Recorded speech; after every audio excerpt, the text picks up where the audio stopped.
अस्सलामुअलैकुम friends, welcome to the classroom. तो जैसा कि आप जानते हैं पिछला टॉपिक भी कवर हो गया। तो आज अभी एक छोटा सा टॉपिक पढ़ लेते हैं जो कि है वॉल्यूम। आज का हमारा गोल क्या है कि हम वॉल्यूम का कॉन्सेप्ट सीखेंगे कि वॉल्यूम क्या होता है और उसकी मेजरमेंट रेगुलर सॉलिड के अंदर कैसे की जाती है।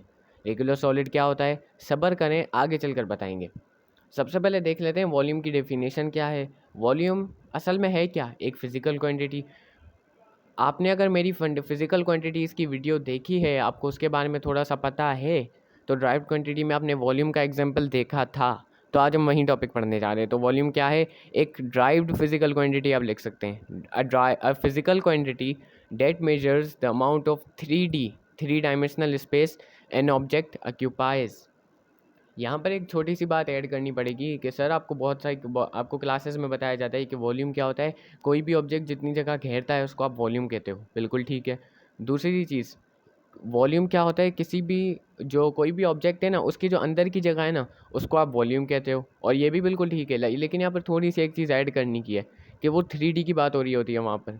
किस तरीके से, थ्री डायमेंशनल इंटरनल स्पेस की बात हो रही होती है, या तो वो थ्री डायमेंशन के अंदर कितनी जगह को घेर रहा है। ठीक है, हम जगह को घेरना ये समझते हैं कि सर जी जैसे मैंने इधर यहाँ पर ऐसे करके पेन रख दी, ठीक है, तो अब इसने इतनी जगह घेरी है। लेकिन अभी मैंने ऐसे करके पेन रख दी, अगर रख दो, वैसे रखी तो नहीं जाएगी लेकिन रख दो, कोई मसला नहीं है, मानने में क्या जाता है, रख लो।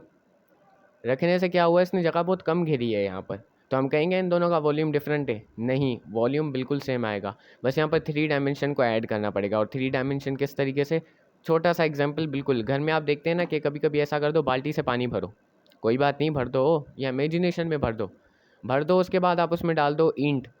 ईंट पता है ना, वो ब्रिक वाली ईंट, सही है, वो डाल दो अभी आप उसमें। आप देखोगे पानी ऊपर आ जाएगा। ये पानी ऊपर ही क्यों आया? जाहिर है, कॉमन सेंस की बात है। जो वो पानी की जो जगह थी वो उस ईंट ने ले ली, ठीक है, तो उसने जितनी जगह ली है उस पानी की, उसी को हम उसका वॉल्यूम कह देंगे।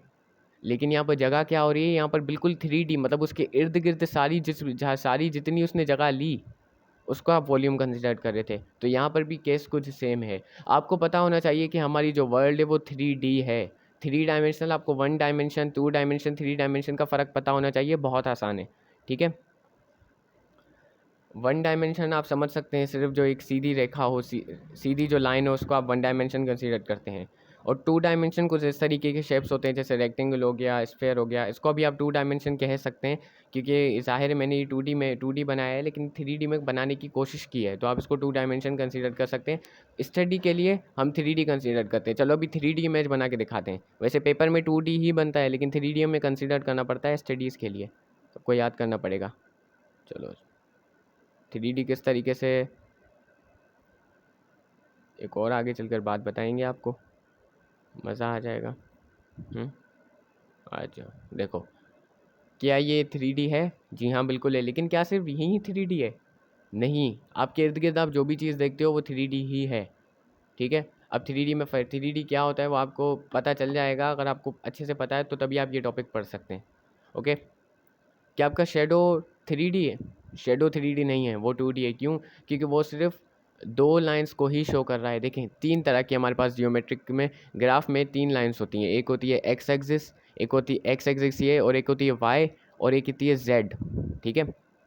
अभी जो सिर्फ या तो इन दोनों को शो करती है ना, और ये आपस में परपेंडिकुलर होती हैं, शो करती हैं ना, तो वो उनको हम 2D कहते हैं। और जो एक को सिर्फ शो करती है वो हम कहते हैं 1D। आसान लफ्ज़ों में जो तीनों को शो करती है ना, उसको हम 3D कहते हैं, ठीक है। तीनों लाइंस को, अब क्यूब में आपको तीनों लाइंस शो हो जाती हैं, हर 3D ऑब्जेक्ट में आपको तीनों लाइंस ये शो हो जाती हैं, इस वजह से हम उन्हें 3D कहते हैं। और ये जियोमेट्रिक डायमेंशन की बात हो रही है, ठीक है। तो सपोज़ करो हमारी ये 3D वर्ल्ड है, सपोज़ कर लो, मानने में क्या जाता है, 3D वर्ल्ड है हमारा ये। उसमें सपोज़ करो मैंने यहाँ पर कोई भी ऑब्जेक्ट रख दिया। अब इस ऑब्जेक्ट ने उसमें कितनी जगह घेरी, पूरे 3D वर्ल्ड में उसने कितनी जगह घेरी, उसको आप वॉल्यूम कहते हो। सिर्फ ये नहीं कि वो किस तरीके से पड़ा हुआ है, यहाँ पर कैसे जगह घेर रहा है, वो तो आप ऐसे 2D या 1D में आप कंसीडर कर लोगे। कोई बड़ा कप रख रहे हो तो आप कहोगे 2D में, तो आप 2D में, जब टू डायमेंशन में आप उसकी जगह कंसीडर कर रहे हो, थ्री डायमेंशन में कंसीडर करनी होती है, समझे? यही बात थी बस। और अभी वॉल्यूम का यूनिट क्या है, मीटर क्यूब। मीटर क्यूब कहाँ से निकला बताते हैं अभी आपको। लेकिन एक छोटा सा सवाल है यहाँ पर, क्या वॉल्यूम फाइंड करना सबके लिए सेम ही तरीका है वॉल्यूम फाइंड करने का?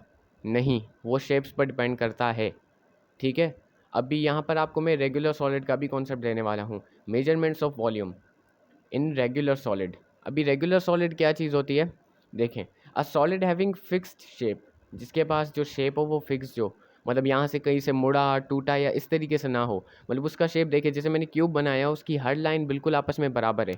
या वैसे अगर मैंने रेक्टेंगुलर ब्लॉक बनाया, उसको मैं 3D में आप बना सकते हैं, ठीक है। बनाकर उसकी आप देख सकते हैं, उसका एक आपको फिक्स शेप दिखेगा, एक पैटर्न दिखेगा शेप के अंदर, ठीक है। जैसे दो लाइन्स आपस में बराबर हैं, ये दोनों लाइन्स आपस में बराबर हैं, एटसेट्रा। और अगर आप कभी कोई भी पत्थर उठा लेंगे, पत्थर में अभी आप देखते हैं कोई टूटा टूटा यहाँ से हुआ है, कभी वो थोड़ा सा शेप उसका पैटर्न नहीं बन रहा होता है, जिसकी वजह से हम उसको इर्रेगुलर शेप कहते हैं। तो इर्रेगुलर वहीं इर्रेगुलर सॉलिड होता है, जो आपको नेक्स्ट पार्ट में समझाएंगे, ठीक है। अभी के लिए बस वीडियो लंबी ना हो।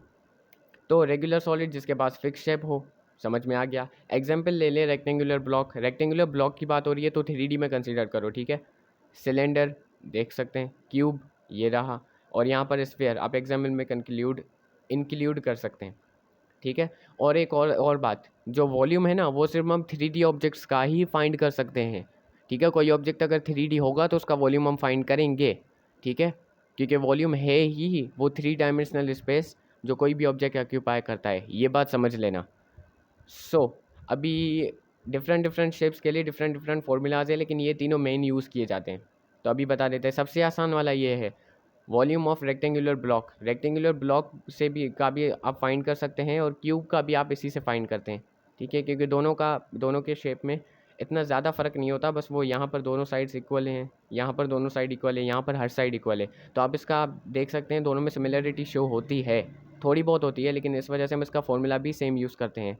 कि सबसे पहले उसकी लेंथ, फिर विड्थ, फिर हाइट, उन तीनों को मल्टीप्लाई कर दोगे तो आपको मिल जाएगा बिल्कुल उसका वॉल्यूम। किस तरीके से?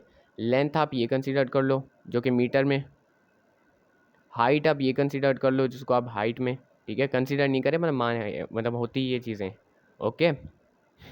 चलिए, तो अभी आप उसकी जो विड्थ है, मतलब ये जो चौड़ाई है यहाँ से लेकर यहाँ तक का जो डिस्टेंस है, उसको भी आप मीटर, मतलब आप उसको विड्थ कहते हो, इसको भी आप मीटर लिख दो, सॉरी। तो अब इन तीनों की मल्टीप्लिकेशन से आपको क्या मिलेगा? मीटर क्यूब मिलेगा ना। तो अब समझ में आया इसका यूनिट किस तरीके से निकला है। अब ये एक और सवाल, क्या फॉर्मूला चेंज हमें इस्तेमाल करने से क्या हमें इसका यूनिट डिफरेंट मिलेगा? नहीं, ये ऐसा ही सिस्टम के अंदर यूनिट सेम रहेगा। तो फॉर्मूला भी देखें, यूनिट को सेटिस्फाई हर फॉर्मूला करेगा। अभी मैं आपको इधर करके दिखाऊंगा।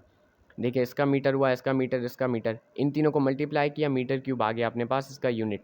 लेकिन फॉर्मूला आपको ये यूज़ करना है, चाहे आपको क्यूब का फाइंड करना हो या ब्लॉक का, रेक्टेंगुलर ब्लॉक का। अभी सिलेंडर आप देख सकते हैं इस तरीके की शेप। आपको मैंने स्टैंडर्ड ऑफ मास बताया था, उसमें भी आपको मैंने सिलेंडर का कॉन्सेप्ट दे दिया था, थोड़ा सा दिया था, लेकिन एक तरीके से समझाने के लिए दे दिया था। तो उसके लिए आप एक स्पेसिफिक फार्मूला यूज़ करते हैं। सबसे पहले पाई, ये पाई क्या होता है? कॉन्स्टेंट वैल्यू है, ठीक है, कांस्टेंट वैल्यू का इसका कोई यूनिट नहीं होता, यूनिटलेस है। और इसका 3.14 इसकी हम वैल्यू रखते हैं हर न्यूमेरिकल में, ठीक है। तो पाई की वैल्यू याद रखिएगा, न्यूमेरिकल में काम आएगी। पाई को मल्टीप्लाई करवा दो रेडियस के स्क्वायर के साथ। कौन सा रेडियस? सॉरी, हाँ ठीक है, कौन सा रेडियस? एक ये वाला इसका रेडियस और एक ये वाला इसका रेडियस। या आप दोनों के रेडियस तो आपको पता है कि सेम ही होंगे, तो आप एक ही रेडियस लेकर उसका स्क्वायर निकाल लो। स्क्वायर मतलब उन दोनों को आपस में मल्टीप्लाई करवा दो, तो उसके साथ उसकी हाइट को भी मल्टीप्लाई करवा दो। जो उसकी ये वाली हाइट दिखेगी ना आपको, उसको भी आप मल्टीप्लाई करवा दो। ये टेढ़ा तो नहीं हो रहा है ना? हाँ ठीक है, इसको मल्टीप्लाई करवा दो। अब क्या ये भी यूनिट को सेटिस्फाई कर रहा है? जी हाँ। रेडियस का स्क्वायर मतलब मीटर का स्क्वायर, ज़ाहिर है लेंथ मेजर हो रही है, दो बार मल्टीप्लाई हो रही है आपस में, तो उसको आप मीटर स्क्वायर कह सकते हैं। हाइट को किस में मेजर करोगे? मीटर में ही करोगे ना। तो अभी मीटर क्यूब बताया था ना, फॉर्मूला चेंज होने से यूनिट चेंज नहीं होने वाला। और वॉल्यूम ऑफ स्फीयर, अभी आप 4/3 आपको मल्टीप्लाई करवाना पड़ेगा, ठीक है। अब ये फॉर्मूलाज है, इसकी डेरिवेशन में नहीं चलेंगे ना तो कन्फ्यूज़ हो जाएंगे, ठीक है। 4/3 इसको मल्टीप्लाई करवाना पड़ेगा, ये भी कॉन्स्टेंट वैल्यू है। अभी ज़ाहिर नंबर, इसका कोई यूनिट तो है नहीं, कॉन्स्टेंट है, ठीक है। तो ये भी आप कॉन्स्टेंट कंसिडर करो, ये भी कॉन्स्टेंट होता है।